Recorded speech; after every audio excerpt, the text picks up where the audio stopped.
पूरी दुनिया में पक्षियों की 10,000 से भी ज़्यादा प्रजातियां पाई जाती है। सभी के वही दो पंख, दो पंजे, एक गर्दन होती है।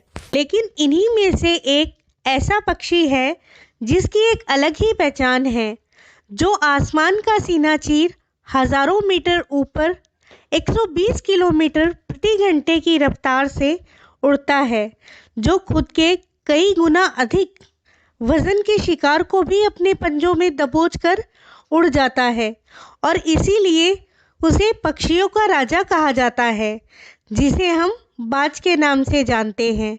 और एक बाज इतना ऊंचा मुकाम हासिल करता है अपनी ट्रेनिंग और अपने पुनर्जन्म की वजह से। अगर आप भी इस दुनिया में एक मुकाम हासिल करना चाहते हैं तो बाज बनने का पूरा सफ़र आपको जानना बहुत ज़रूरी है, क्योंकि 20 से 30 की उम्र तक आने के बाद लोगों को रिस्क लेने का डर लगने लगता है। लेकिन एक बाज के जीवन की शुरुआत ही रिस्क से होती है।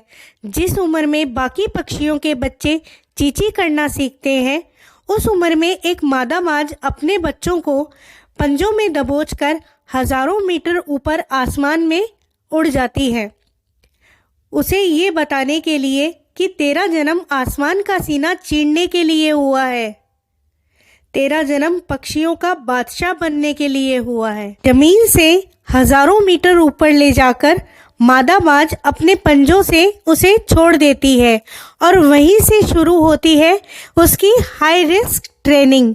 वो चूजा जमीन की तरफ तेजी से गिरने लगता है और थोड़ा नीचे आता है तो उसके पंख खुलने लगते हैं और नीचे आते आते वह फड़फड़ाने लगता है। लेकिन वो अभी तक उड़ना नहीं सीखा है। वो ज़मीन से कुछ ही ऊपर होता है। ऐसा लगता है कि कुछ सेकंड में उसका जीवन समाप्त हो जाएगा, लेकिन अचानक एक पंजा उसे अपनी गिरफ्त में ले लेता है और वापस आसमान की तरफ उड़ जाता है। वो पंजा होता है उसकी माँ का, जो उसके पीछे उड़ रही थी। उसकी ये ट्रेनिंग तब तक चलती रहती है जब तक वो उड़ना ना सीख जाए। इतनी हाई रिस्क ट्रेनिंग होने के बाद इस दुनिया को एक बाज मिलता है। बारिश के वक्त जब सारे पक्षी आश्रय की तलाश में होते हैं, तब यही बाज उसी बारिश में आसमान को चीरते हुए ऊपर निकल जाता है और बादलों से कहता है, बरस ले, कितना बरसेगा, और फिर नीचे आकर चैलेंज करता है। एक बाज की उम्र लगभग 70 साल होती है। जब वह 40 साल का होता है, तब एक परेशानी उसकी ज़िंदगी में मौत बनकर आती है, जो आपकी परेशानियों की तुलना में बहुत बड़ी होती है, क्योंकि 40 साल की उम्र में बाज की चोंच इतनी मुड़ जाती है कि उसे शिकार निगलने में बहुत परेशानी होती है। उसके पंख भारी हो जाते हैं, छाती से चिपक जाते हैं, जिससे उड़ना बहुत मुश्किल हो जाता है। उसके पंजे इतने लचीले हो जाते हैं जिससे वो शिकार सही से नहीं पकड़ सकता। अब उस बाज के पास सिर्फ 3 रास्ते होते हैं। पहला रास्ता, वो अपने शरीर को त्याग सकता है। दूसरा रास्ता, गिद्ध के छोड़े हुए भोजन पर निर्भर हो जाए। तीसरा रास्ता, सबसे कठिन और पीड़ादायक रास्ता, अपने आप को पुनः स्थापित करने का रास्ता।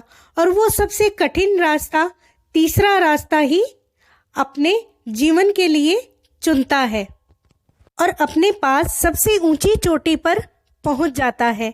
वहां पर अपना घोंसला बनाता है और फिर शुरू होता है परेशानियों को जड़ से उखाड़कर आसमान में उड़ने का सफ़र। वह अपनी चोंच को एक चट्टान से मार मार कर तोड़ देता है और लहूलुहान हो जाता है और इंतज़ार करता है नई चोंच आने का। उसके बाद अपनी नई चोंच से अपने पंजों को काट देता है और फिर इंतज़ार करता है नए पंजों के उग आने का। उसके बाद वह अपने एक एक पंख को अपने शरीर से अलग करता है और फिर इंतज़ार करता है नए पंख उगाने का। और फिर इस प्रक्रिया में उसे समय लगता है पूरे 5 महीने का। इन 5 महीनों की कड़ी तपस्या से एक बाज का पुनः जन्म होता है वो फिर से तैयार हो जाता है आसमान का सीना चीरने के लिए, उड़ने के लिए। 3 रास्ते बाज के पास थे, वही 3 रास्ते आपके पास होते हैं, लेकिन कुछ लोग पहले वाला रास्ता चुनते हैं और परेशानियों के तले दबकर सुसाइड कर लेते हैं। ज़्यादातर लोग दूसरे रास्ते को चुनते हैं। वो परेशानियों का बोझ पड़ते ही अपने लक्ष्य को छोड़ देते हैं और एक नॉर्मल लाइफ जीने लगते हैं। और कुछ लोग ऐसे भी होते हैं जो परेशानियों को लात मारकर अपनी मेहनत के दम पर बाज की तरह आसमान की बुलंदियों को छूते हैं। दोस्तों, बाज की ये ट्रेनिंग हमें बहुत बड़ी सीख देती है। अगर रिस्क लेना पड़े तो लो, अपनी फील्ड में अपने आप को इतना ट्रेन कर लो कि आपसे ऊपर कोई ना उड़ पाए, और तब आप अपनी फील्ड के बादशाह कहलाओगे।